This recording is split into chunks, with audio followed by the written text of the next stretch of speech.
Sundays have always been sacred to me. It gives me a chance to spend time with my family, with my friends, to focus on my faith. And honestly, We Rest on Sundays is a platform that I've created to help you navigate the complexities of the world. I want to spend time having open, honest dialogue with mentors, friends and family, and individuals that I truly believe are exceptional. We're going to focus on love, career, marriage, parenting, and everything in between. And the primary goal here is for us to become the better versions of ourselves every single day. I want to thank you for tuning in. I'll see you on Sunday. Jackie, it's so nice to meet you in person, and thanks again for your time this afternoon. Super excited to have you here. I think you are the most senior career-wise individual that I've had on the platform so far. Yeah, so I am. We could say it's, we'll say from corporate America, I've had doctors and surgeons and things like that, but from a corporate America standpoint. So I'm really just excited to have you share more of your journey. You were of Jamaican descent, but you were raised in the UK.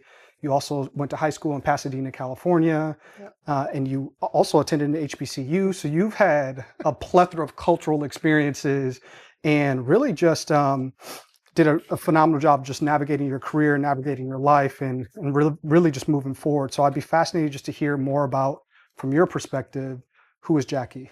So, yeah, the way you describe that, I feel like a nomad or like a citizen of the world. But to describe Jackie, I would say, first, I am the daughter of immigrants. Mm. Right, my parents are Jamaican, born and raised in the UK.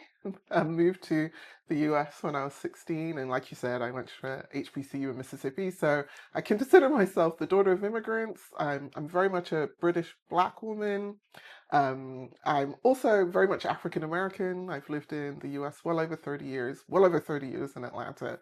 So first and foremost, that's who I am. I'm also a wife and a sister and a daughter. I'm definitely Gen X, which is that kind of sandwich generation between boomers and millennials. And I'm a Black woman in tech. I'm a self-proclaimed unicorn, and even more so, I'm a Black female executive in tech working for a Bay Area Silicon Valley company. Yeah, and that's kind of who I am. Yeah, it's awesome, and thanks for that. And yeah, you were, as you mentioned, you were born and raised in the UK, Oxford more specifically. That's my So hometown. can you just share more about that really the transition, right? You leaving Oxford and then making your way to the West Coast here in the States to Pasadena. Can you just share more about that Yeah, I journey? will. So people always ask me. Just recently, I was with some friends, and they were like, "You're from Oxford. How did you end up in Mississippi?" Yeah. So I'll give you the story. So I am the youngest of four children. My mom and dad are from Jamaica. My oldest brother and sister were born in Jamaica, and myself and my next brother up were born in Oxford specifically. And I think these days, when I first came to the States, like people would meet me and my mom and dad or my family and be like, "Oh my God, there are Black people in the UK." But that was a long time ago. I think people are well aware that, there's people of the African diaspora in England, but people always think of London. I'm actually from Oxford, which is the home of Oxford University, which is an extremely small town.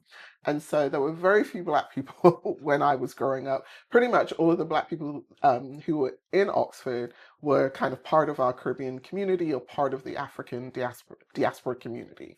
And so I'll explain a little bit. So after the Second World War, Europe had lost a lot of their manpower, and they sent out to their colonies. And I don't think people really realize how colonialized the rest of the world is by the British or, the French or the Portuguese. And so most of the Caribbean islands, lots of African countries, places like Sri Lanka, India, Bangladesh, were ruled by the British. So after the war, they needed manpower. And so they sent out to their colonies and said, "Hey, come help us rebuild the country."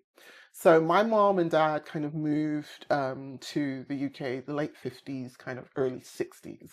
And so that's where you get a lot of kind of that multicultural nature in Europe, because we're all from the former colonies. So yes, I was born in Oxford, extremely small town, home of Oxford University. Yes, it does look like Hogwarts from Harry Potter or Disney World. It does look like that. But then, yeah, we moved to the US when I was a teenager, about 16. And that's another long story. So I am what's considered an oops baby, Mm. or as a Jamaican say, a wash belly baby. And so my mom was in menopause, like hitting menopause, and she went to the doctor and she thought she had indigestion, and no, she was pregnant. Wow. So my oldest sister is 15 years older than me. Next brother down is 13 years older than me, and next brother up is a good 8, 9 years older than me. So my parents, I come from a family of nurses. There's a lot of women in my family. And I have an aunt in California who was opening up a nursing home facility, and my parents decided to kind of retire early, moved to Pasadena, California. That's where my aunt lives. I was the youngest. I wanted to stay Mm. with my sisters and my brothers, and my mom was like, "No, you have to come with us." So that's how I ended up in Pasadena, going to high school. I went to high school. It's crazy. I can't believe it now. I think back. I was for one semester as a senior, because in the UK you finish school when you're 16. So I already had taken all of the equivalency, and they sat down and did the equivalency and said, "Okay, you can do one semester in high school," and then I got a high school diploma. So Wow. crazy culture shock, but yeah, that's kind of my story of how I ended up here. Yeah, and we you know, you and I talked you know, off camera, but would love for you to dive a little bit deeper also because I think you said Oxford was maybe 4% black I, when you I moved would, there. so I wouldn't even, ooh, 4% might be generous. Yeah. And so, yeah, growing up as a kid was interesting, right? I remember being in primary school, which is kind of like first and second grade, and going out on the playground and being called like the equivalent of the N word. Like Mm. there's things like gollywog, it's a very European term, or kike, which is kind of like a South African term, and like other 5 and 6 year olds telling me to go back to where I came from. I think in my whole school, there were maybe like, let's say maybe there were a couple of hundred kids, or maybe like four Wow.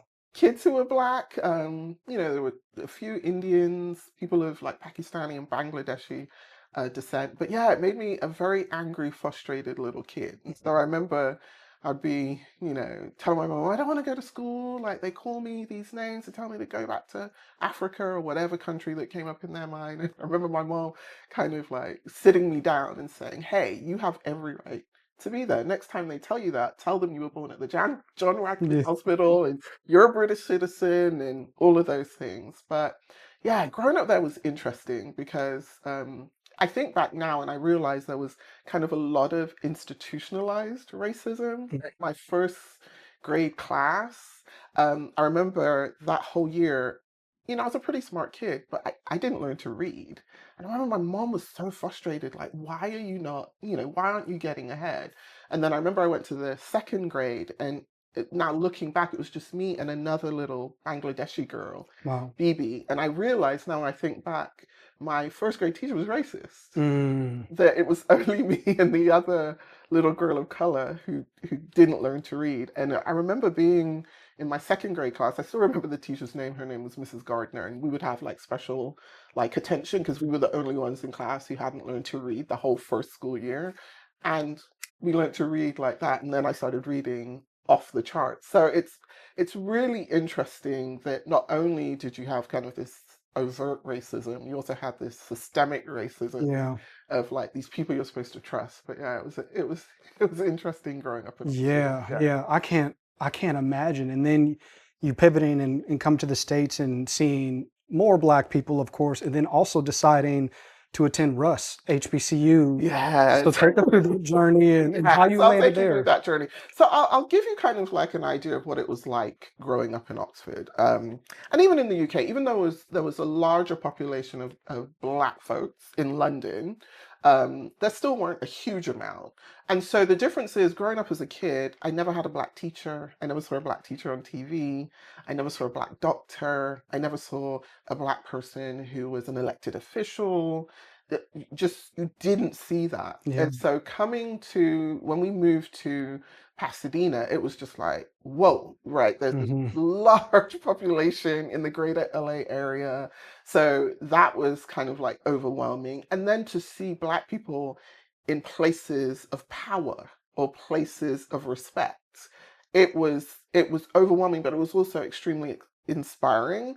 But it was also a bit of a culture Yeah. shock because, I came from a small town, and Oxford, essentially outside of the university, is a country town. I would ride my bike like 10 minutes and you'd be in cow pastures, and Mm. sheep and horses and things like that. It's very much a pastoral place. And then I come to Pasadena, which is, a suburb of LA, and it's, like the big city. Yeah. And also, it's a culture shock. I was a European teenager, so I dressed very differently, and of course, the way I spoke. And you have to remember, like I said, Pasadena is a suburb of LA, and at that time, they used to bus kids in from different neighborhoods. So you had everything from like, Hollywood producers' kids who would drive Porsches to school, as well as, kids from the projects who were gangbangers. And it was just this crazy mix of cultural overload that was very overwhelming. Yeah. Yeah, that was kind of my experience. Yeah, that's amazing. So how did you learn about HBCUs and how did you Yeah. land at Russ specifically? So this is how interesting, and you know, I've most probably had lots of therapy since then. I love my mom, but I think at the time, I don't think she really thought it through, right? She didn't really. Now I look back, she didn't really understand, the college process in the US and things like that. And so when I got here, I did my whole schooling career in European school, which was very different from American school. So I came for a semester and I took my SATs. First time I bombed. I didn't know how to take Mm. SATs. We didn't have like these multiple choice. You took like, you studied for 2 years, you sat at the end, and you got a passing grade or not that got you into university, Got it. right? Here in the US, you take like this universal test. I didn't know how to take these tests, and I Mhm. bombed. And finally, I figured it out, and I got a good SAT score, and I got into UCLA. And that was really interesting because, it's a school, it's hundreds of thousands of students. I'd be in like a 101 class and there'd be 500 people in the Mhm. class. And it was so overwhelming and I flunked it. And I met a counselor even before I went to UCLA who was advising me, I think you should go to a JC, right? Because you came here and you only got like a semester worth of like US, education system. And so I went back to her and I ended up going to Pasadena City College. And that's when I got more in touch with like not only my Black side, but my African American side. I had a great teacher, Dr. Price. He was my African American psychology teacher, and he had gone to Fisk. And I really admired him, and I had learned so much about myself, not only taking his class, but I took another African American history class. And then when it came time to, apply to 4 year schools, he says, "Why don't you apply to HBCU?" And so I did. I applied to Fisk, I applied to Dillard, applied to Howard, and I applied to Russ College Mhm. because, my boyfriend at the time was going to Russ. And in the end, Russ gave me a full scholarship. Mm. And by that time, we had come to the US to work at my aunt's business. The business didn't work out, right? We had a limited income, and I wanted to make sure that I was being fiscally responsible. And so that's how I ended up at Rust in Holly Springs, Mississippi. Wow. Yeah. Wow. And I mean, Russ, from you went from Oxford to Pasadena to Mississippi. Yes, I did. So can you share more about, again, being a Black executive in a VP in tech specifically, you had to learn how to code. Can you Yeah, take us through just that journey as well while at an sure. HBCU? Yeah. What was that like? So it's really interesting because, I'm an executive in tech, but my degree is not in computer science. So really, my degree is in mass communications with a minor in journalism. I really thought I was going to go into TV production, specifically TV news, become a producer, most probably end up running like a morning show in New York or, the NBC nightly news. And so one of the reasons I did go to Rust had a fully functioning television studio, and they would do the nightly news every Monday through Friday out to the Northeast Mississippi area. And so I used to do all the production, did all the different jobs behind the scenes. Sometimes I'd fill in for the weather person, the whole deal. And every summer I would go back to LA and work on a show. Like I worked on Martin, Grace Under Fire, lots of different shows. Um, but while I was in school, that was the time when tech was coming into production, like creating credits and stuff like that. And so I used to spend a lot of time in the computer science lab. I laugh about it now. It shows how old I am that we had labs for computers. Like you didn't like take your computer to your room. Oh, I know. That's how old I am. But I used to hang out in there, and I'd hang out with the comp sci students, and I'd code with them. Like I'd be, oh, what are you doing? And they would show me. And I shouldn't kind of admit this, but I used to do people's homework for cash. That was like my side business because I was really good at coding. So when I graduated from school with my mass comm degree and minor in journalism, I went back to LA and I was really burnt out. By that time, I was very disillusioned with the TV industry. I was a young Black woman, a young Black girl. I had been in some situations, right? I was like, oh my, and then um, the entertainment industry is really tough for young Black folks who don't have like families that can help sustain them, because literally to get in you work for free or you work for little or no money, yeah. and you get taken advantage of. And I was just burnt out, and so I called a friend who happened to be in Atlanta. I'd been to Atlanta multiple times. I went to a HBCU, I went to Freaknik multiple times, I'd come down to the AU Center multiple times for homecomings and things like that. And at the time, he was now my ex-boyfriend. He was living in Atlanta. And I called a girlfriend who was living in Atlanta, and I was, complaining, oh God, this industry, I don't know if I can do it. I think I need a break. And so she was in tech, and she says, well, Jackie, why don't you do this? You're always a better coder than all of us. I can get you a job. Mm. And she said, well, come down. We have CNN here. Come down, take this job, and see what happens. And so I did. I came to Atlanta and I ended up working for the very beginnings of I can't even remember the name of the cell phone company. It eventually became Verizon through different acquisitions. But yeah, I came down and I started in tech support and then started coding, and the rest is history. So right out of school, I have been in engineering and have been coding from the beginning. I never really went into the entertainment industry, which is kind of my story. That's how Yeah. I ended up in tech. That's Yeah. amazing. And your girlfriend that you just referenced, was she an HBCU graduate as well? Yeah, And, she and was. the reason why I asked that question is because, like, to me, it's like the power of HBCUs and that Yes. networking. Yeah, It opened a door for you that you weren't even absolutely. paying attention to, right? And Absolutely. now it has set you on this career path of really like decades of engineering and coding, and it's really elevated you to become a VP within your career. So it's fascinating just to hear that story and that journey, because I feel like for me, the best decision that I personally made was attending Morehouse undergrad and Yeah.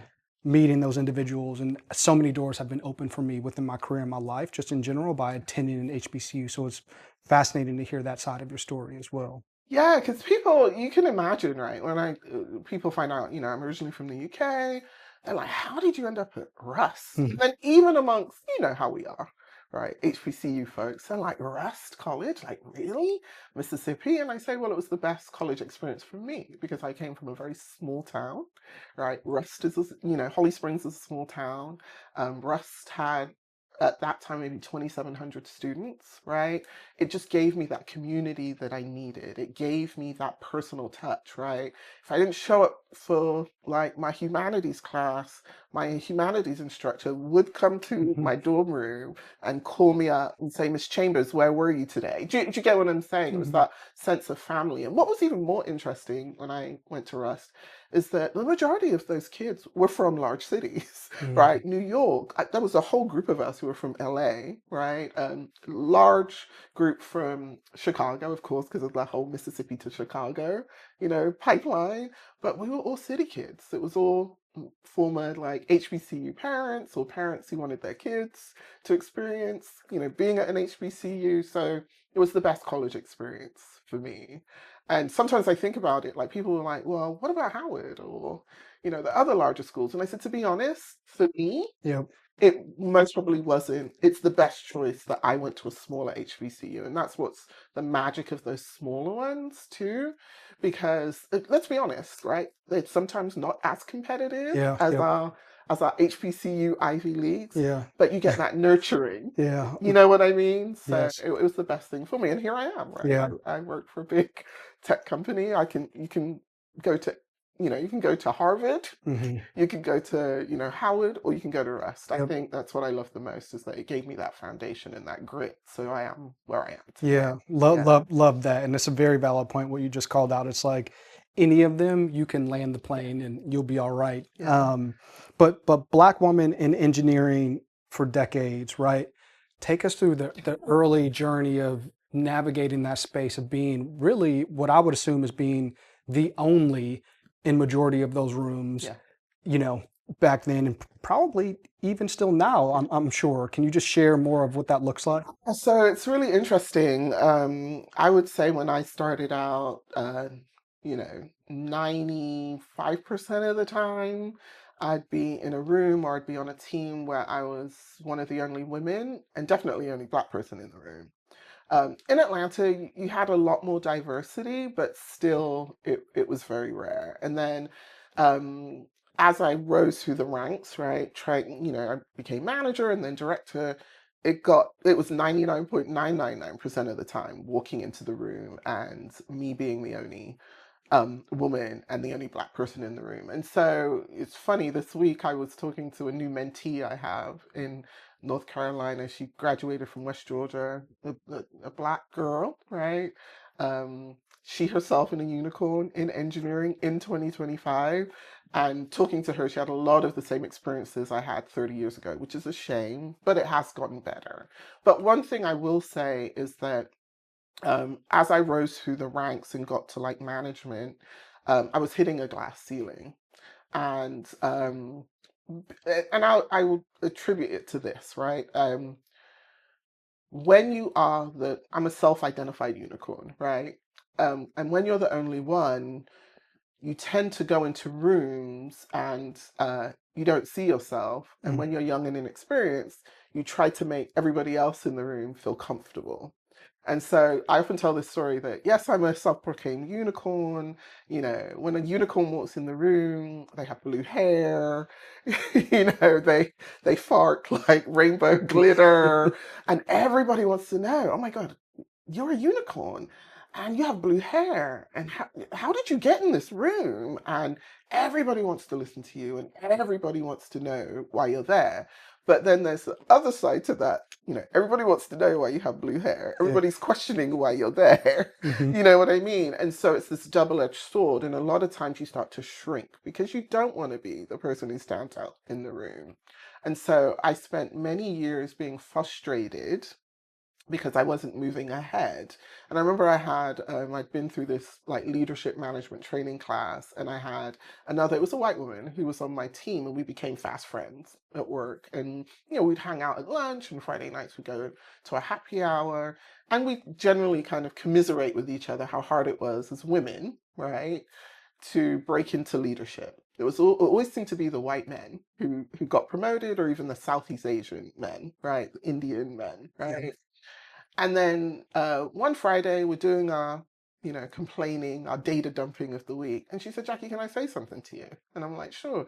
She says, you know, uh, the person I, get to speak to at lunchtime, the person who I have a glass of wine with on Friday night is not the same person I see in those meetings. It's not the same person I see in day-to-day work. And I remember her saying that to me, and I was like, Mhm.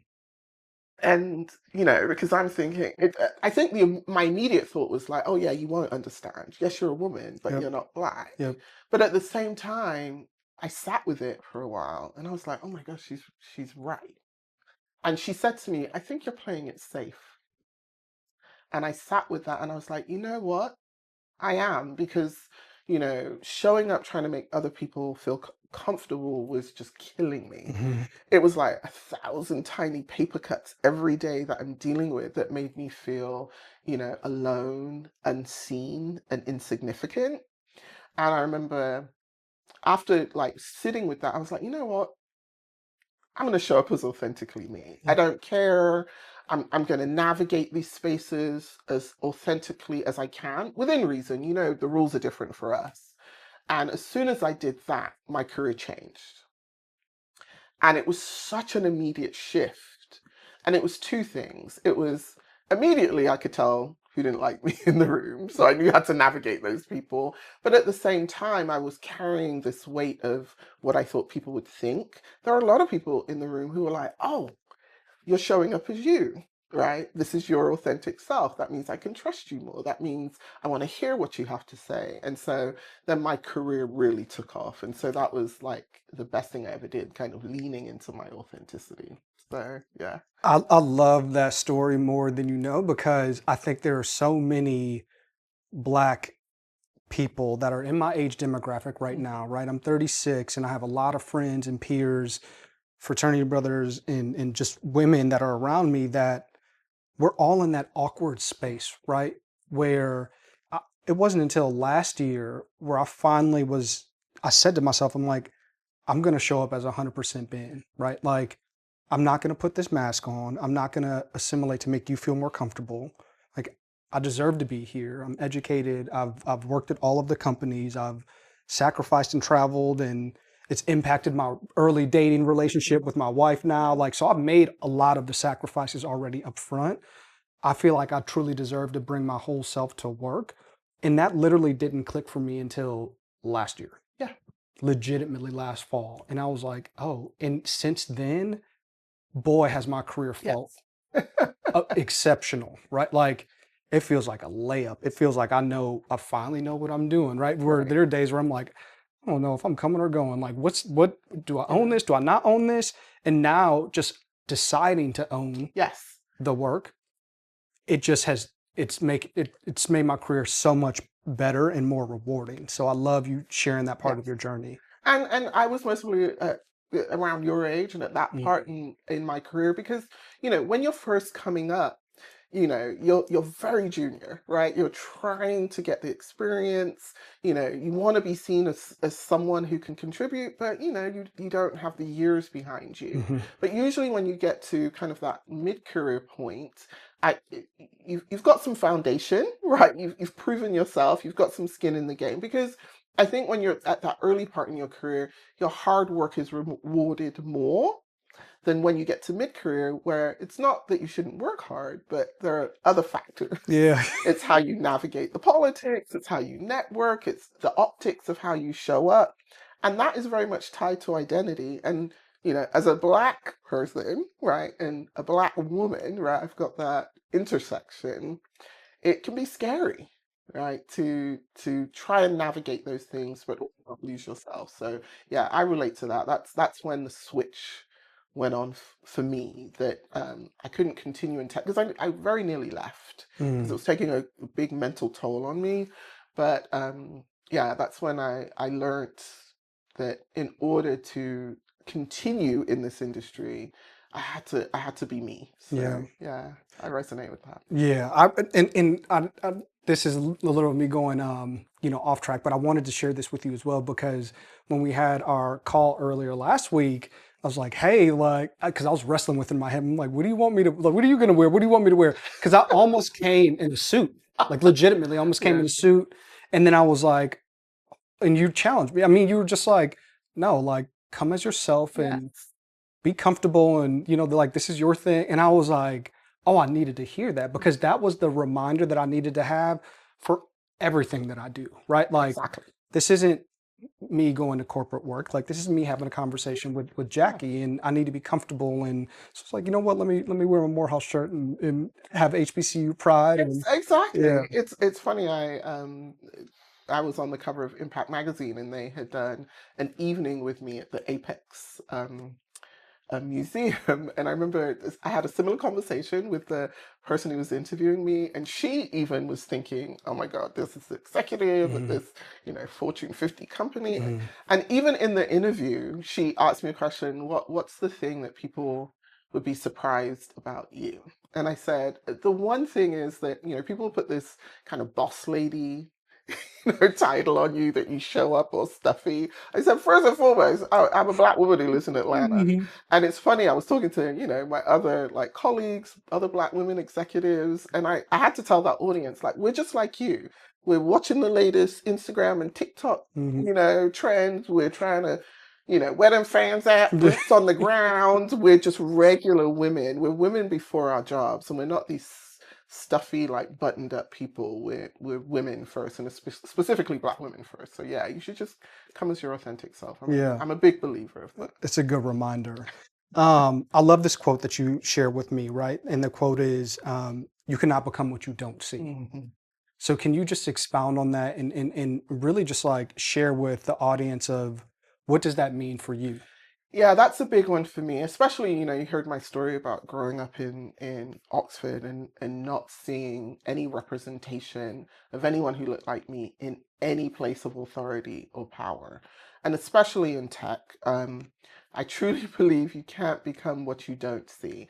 If you don't see people who look like you at those higher levels, if you don't see people doing jobs that aren't typically supposed to be for Black folks, you just think you can't get there.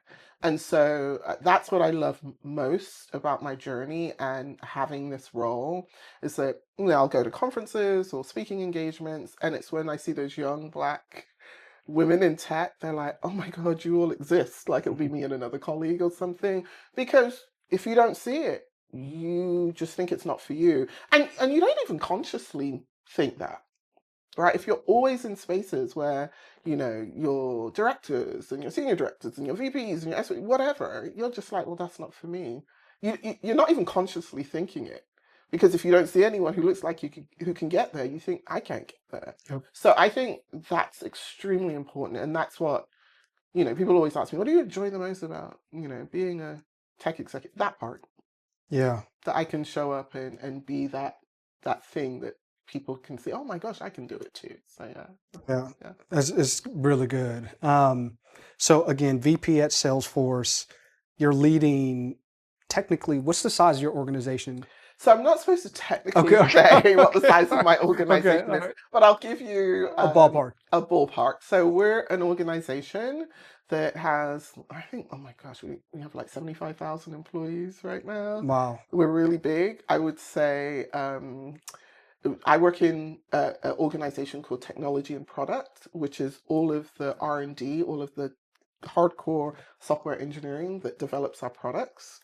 We have lots of products, so you can imagine we're talking in the tens of thousands Yeah. of engineers that I support. Yeah.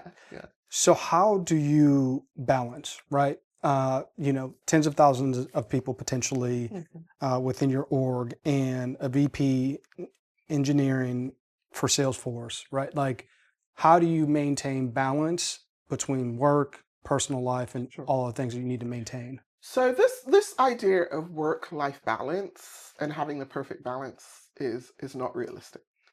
I like to think of it as there are seasons and reasons, right? So there'll be times of the year where, my focus on work is really high, and my friends and my husband and my family understand that, maybe work will be a little bit more 80 versus 20. And then there are times where, I'm in a season where, all the things that are due or certain quarters aren't as critical. And that's my season to lean back into, my family and friends and making time and things like that. Now, don't get me wrong, in those peak seasons of work, I still take time for myself, right? I still have my downtime and stuff like that. But I'll tell you, like March, I was both in India and London and, just traveling and doing lots of things for work. It's not always easy to have a work-life balance, but I make sure as I'm planning out my year, there's those peaks and valleys of this is very leaned into work.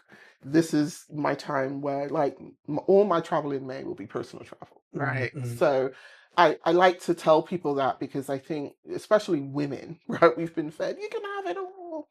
You can, but you can't have it all at the same time, Yep. right? I've been married 26 years. Like, there's ebbs and flows to everything, and I have a pretty demanding job. And my husband's in tech too, so it's how you navigate those things and understand that there will be peaks and valleys, and a season and a reason for everything. And as long as you think of it like a portfolio, like you have your financial portfolio and you're diversifying, right? And sometimes you're a little bit more aggressive in one area and you pull back in another. I think that's how work-life balance works.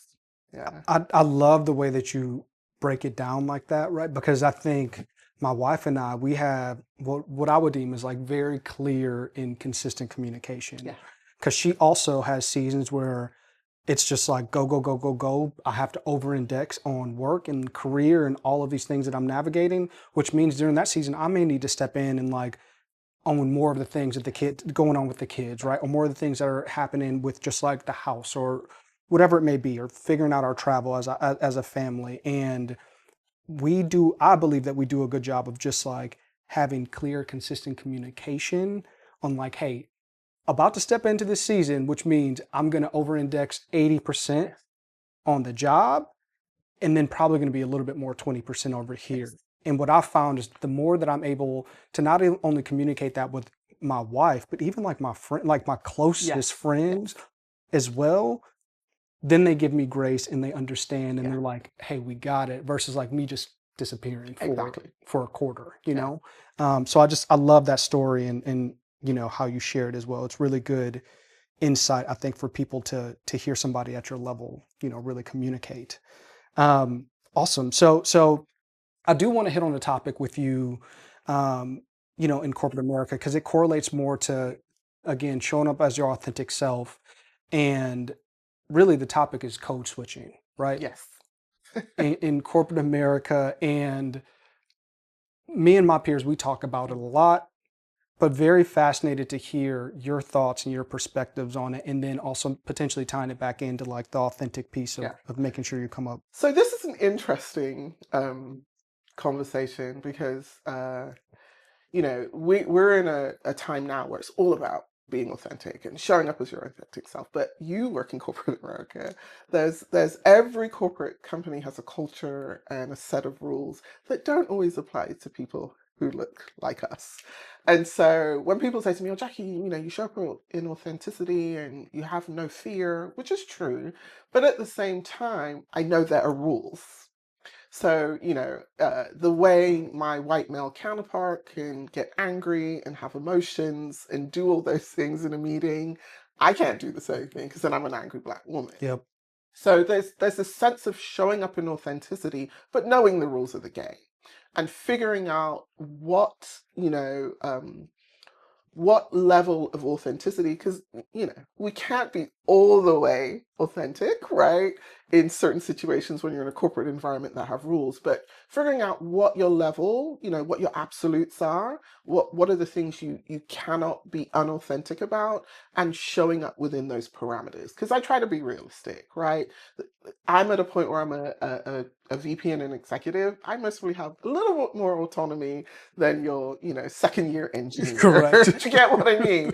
So I always try to take that into context, right? But, you know, I would say don't go to the extremes of dumbing down parts of yourself that chip away at your self-esteem or make you feel small. You've got to represent what those things are, and they have to be comfortable with you. Because bottom line, especially in tech and engineering, and there have been studies, like McKinsey did a huge study on this recently, that having diversified teams that look like the customers who purchase your products means bigger revenue for companies. So I always tell, you know, Black folks in engineering, underrepresented minorities in engineering, that you are meant to be there. The company needs you more than you need them. I know that's hard to think about it, but you have a seat at that table. You are meant to be there, and you are helping drive that company's bottom line.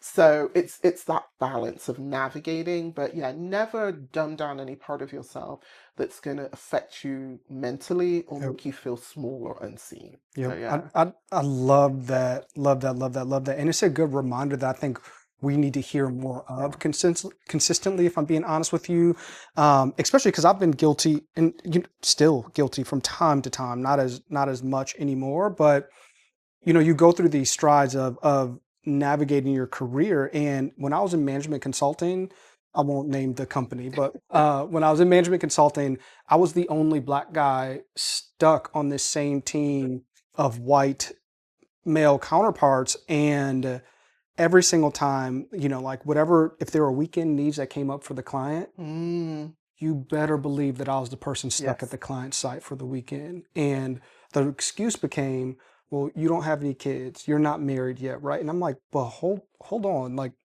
that's not in this job description. That's not what I signed up for. And and I allowed it to start, and it started impacting like my relationship, like Yeah. because I just didn't control it, or I didn't speak up for myself, or I made myself feel small in those moments because I didn't want to rock the boat, or I was scared of getting fired. When in reality, I'm like, they're not going to fire me. Like, I'm getting the job done. I'm doing what I need to do, but I'm just also, it's at the detriment of Ben because I'm not Yes. being vocal and speaking up about, what my needs are and my desires as well. So I love that story and how you share it. I do want to talk a little bit more about, because you brought it up a little bit earlier, just about the topic of being a unicorn. Yes. Share more and expound on what you mean by that, and how would you encourage the generations coming Yeah. behind you to lean more into being unicorns? I think when I talk about like being a unicorn, and I kind of give that analogy that you're always seen, right? And they always want to know why you're there, but it can be a burden, right? Always being the only in the room. I try to tell, folks who are going through that, like, use it as your superpower. They do want to hear what you want to say. They do want to know why you're at the table. And so I say, take up space and have something to say, and, use it to your advantage.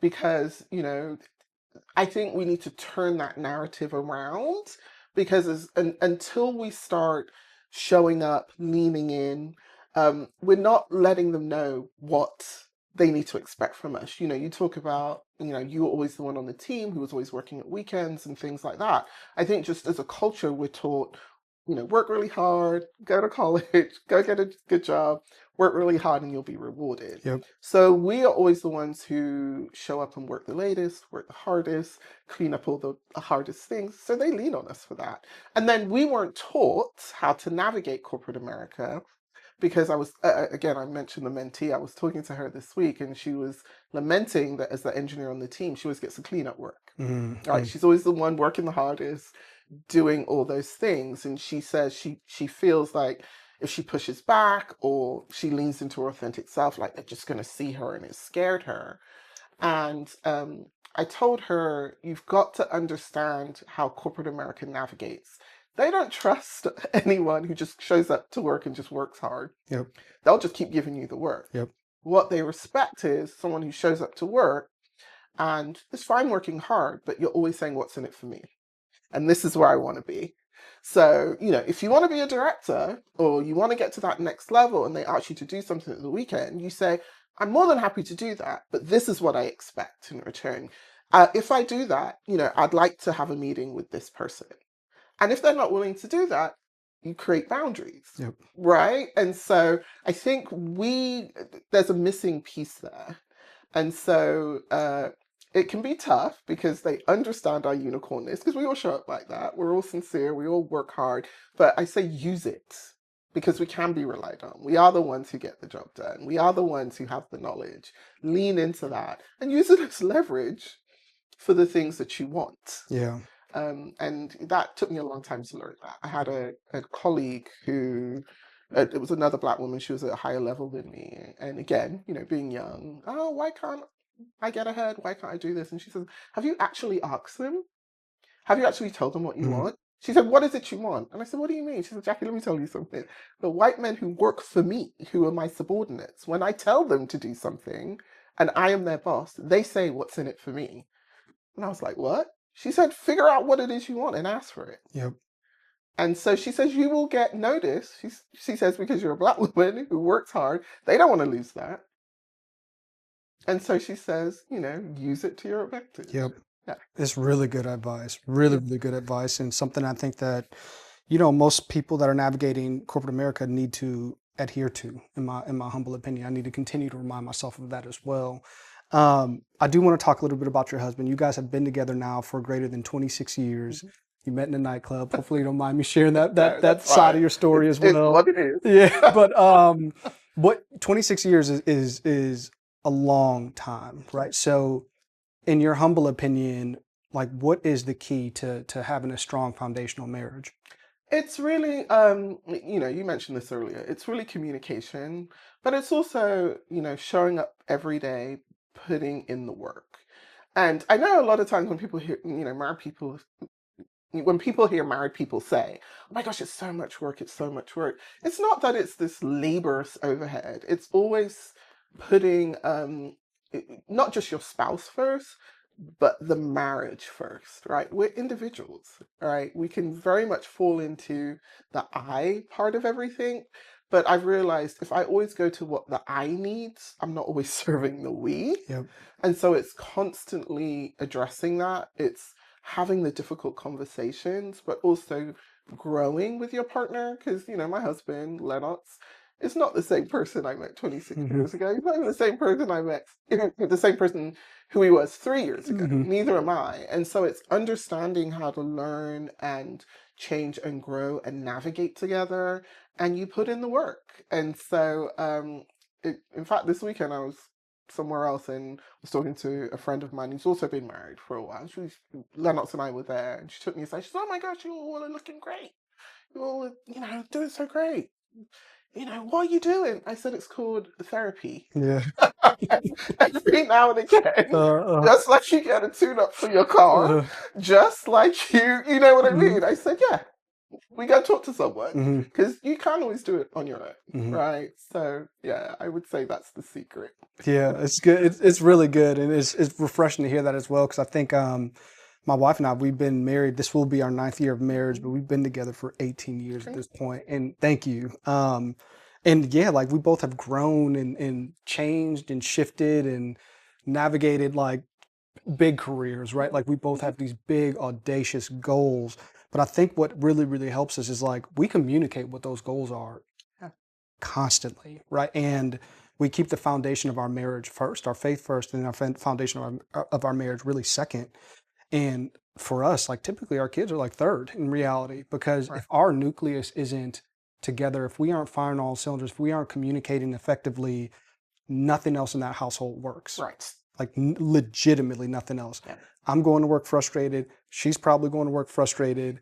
The kids are feeling something or seeing something. Yeah. So I think that's really sound advice to hear you just share. A few more quick questions for you. You are technically 3 levels away from your CEO in your organization, which is again like the scale of Salesforce and the volume of your company. It's massive. What advice would you give to the youth that have that same goal, right? That want to become a VP at a Fortune 50, 100, I don't Fortune anything company. Yeah. They just want to become a VP. What's the advice that you would give them and tell them to really lean into? So I can speak from my experience is you have to speak it into existence. The first time I remember walking in, my husband and I were getting ready to go to work. I was brushing my teeth, and I'd been going through the things and learning to lean into my authenticity and kind of getting into other spaces and meeting directors and senior directors and getting enlightened that those people were no different from me. And I'm going to be honest, 9 times out of 10, I was smarter and better than they were. And I remember being there and I put my toothbrush down and I said, you know what, babe? I can be a C-level executive. It was the first time I'd ever spoken it into existence. And he was like, yeah, Jackie, I think you can. I said, no, but I have to say it because I think even though you intellectually think, oh, I can get there, you don't always think you can get there. You have to believe it. And then once I kind of spoke it into existence, I started not having like this deferential idea of executives who are bigger than me, higher than me, or, I always walk into a room fearless, and it took me time to get there, and into a room knowing that I don't care who's in the room, we're equals. Of course, I'm going to be respectful. I'm not going to go walking up to my CEO, like I would like my everyday work colleague, but I don't think of like my boss's boss as anyone who's elevated or better than me. When I'm in the room with him and he talks to me, I have a conversation with him like I would have a conversation with you. I lead with curiosity.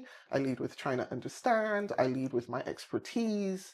So that's the biggest thing I'd say to anyone who's looking to move up the corporate ladder.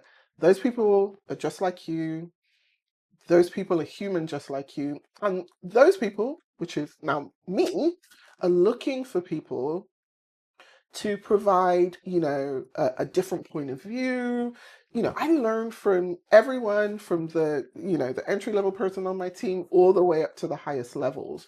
And so people need to understand, that you have something to contribute, and don't let titles or, you know, so-called cultural norms stop you from contributing and representing. Those people are human just like you That is to me like the advice of the afternoon are. for me, because I think my career didn't really start thriving until I started walking into rooms fearless, Yes. legitimately. Yes. And even if there was some fear there, I would say to myself, do it scared, right? Like I would Yeah. not give myself the option.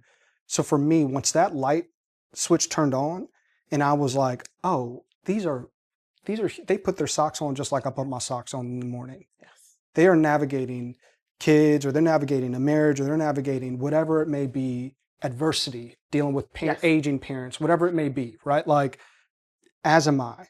And I think that, again, when I leaned into more showing up fearless, people just start realizing how comfortable you are. Exactly. And that's the game changer. Yeah, your authenticity comes through. And people are drawn to that.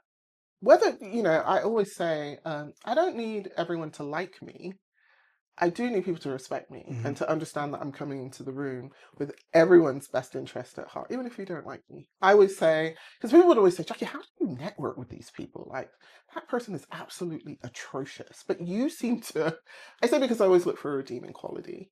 I don't have to go have a beer with that person on a Friday night, but I do need to navigate that person so I can get to the end goal for myself, for my team, for my org. So, yes, when you go into it fearless, those things tend to not bother you as much. Yep, So, you got it. yeah. You got it. What would this Jackie say to 16-year-old Jackie leaving Oxford and landing in Pasadena, California? Okay, that's a good question.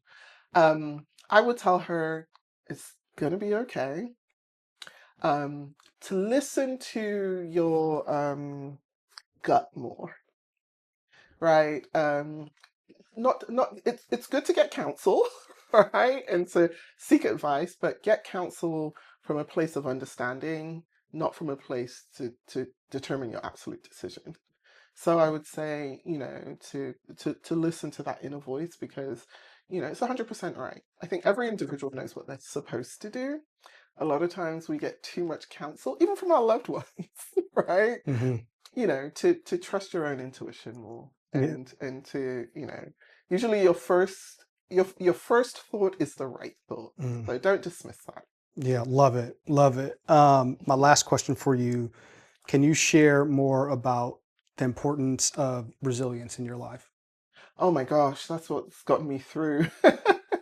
I think if I didn't have grit, I wouldn't be sitting where I am today. And so that's one thing I see differently in today's society. And don't get me wrong, we've come a long way. Like, when I speak to a young person in their 20s, they're so emotionally connected to who they are, and their emotional intellect is way further than I was at Mm. 25.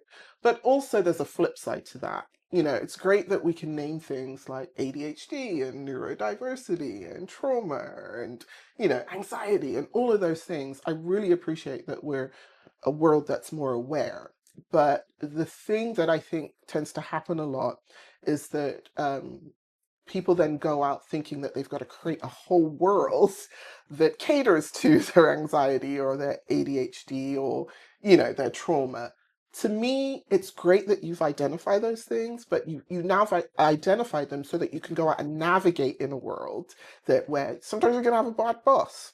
Sometimes you're going to have someone who doesn't understand your anxiety, right? And instead of finding this perfect place that caters to all of these things that you now have identified, which is fantastic, navigate the world knowing those things and how you can operate in a world that's not going to be perfect. And so that's kind of what I would say I, there. I love that more than you know, because I think that I talk about it right now all the time in my friends in my closest friend group, right? Yeah. Like I'm careful with it because I don't want it to come off as being like ill-informed or too rough. But me and a lot of my fraternity brothers, like typically we'll have conversations and we'll say, but the world doesn't care, right? Like, Yes. like The world's not fair. the They world is don't not care. fair. Yes. They don't Yeah. care. So it's like, hey, it's good to be aware and know that stuff Yeah. that's happening within. But like, what are you gonna do about it? And you still have to show up. You still have to get the job done. You still have to have grit. Yeah, you've got to wake up every day. There are days when, as much as I show up fearlessly and I'm confident, there are some days where I'm like, I really don't want to go to this Mhm. meeting. I know the person's going to be in there. I really don't want to do this. This is not the day. But I get up, put one foot in front of the other. I figure out, I know who I am. I figure out how I can navigate the situation despite all the adversities. And so to me, that's what grit is. That's what getting over like adversity. And I'd love to see more of that Yeah. in younger people because it gets you to where you need to be, Mhm. right? It helps you survive a lot of the tough things that are going to happen. Yeah. So, Yep. It's great. How can people find you? okay, so you can find me on Instagram. It's GenXJax_. That's GenXJax_. And then on LinkedIn, you just look up Jackie Chambers De Freitas. I have a very unique name, and you will see me. I'm pretty active on LinkedIn too. That's awesome. Listen, Jackie, thank you so much for your time. I really appreciate it. It's my pleasure. And getting to know you, I know this won't be my last time engaging with you and spending time with you. I think that hopefully, people will learn a lot just from your journey and your story and you sharing more. And my primary goal with this is honestly, so people, especially from the underrepresented, demographic, can see that it's possible, Yeah. right? Like whatever you set your mind to is really, really possible. And I think you're living proof of that. Coming from Oxford, Mississippi, living in Pasadena, going to an really starting at UCLA, flunking out, going to an HBCU, finding you really like your culture, what you wanted to be about, stepping into the industry, figuring out that's not for me either, Yeah. falling into engineering and coding, and then becoming a VP at sales. Like it's an exceptional story that I hope that thousands, tens of thousands of people become inspired by. So thank you for being you, and thank you for showing up. I appreciate it. Well, thank you for letting me tell my story.